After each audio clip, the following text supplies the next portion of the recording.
Bizim kənd elə bir ucqar kənd idi ki, kommunikasiya əlaqələri yox idi və şəhərlə əlaqəmiz, hətta uşaqlıqda Bakıya gəlmək eşqi bizi o qədər həvəsləndirirdi ki, mənim qohumum Bakıya gəlmişdi 8 yaşında. Mənim üçün ən böyük xəyal o idi ki, Bakını nə vaxt görə bilərəm. Yəni, adi bir insan üçün adi olan həyat tərzi bizim uşaqlığımızda yox idi deyə çox maraqlı idi.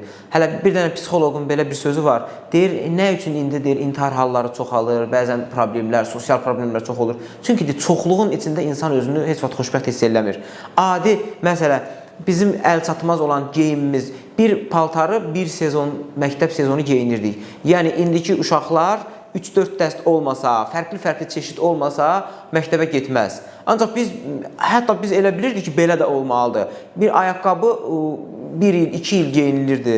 Bunun özü bizdə həyata, maddi olan şeylərə böyük bir həvəs oyadırdı. Yəni, əslində mən pul düşkünü deyiləm. Ancaq hər bir şey məhdud olanda insana elə gəlir ki, ondan da qiyməti heç nə yoxdur. Bax, uşaqlıqdan mənim pula olan həvəsim bizim maddi olan ehtiyaclarımızla bağlı idi.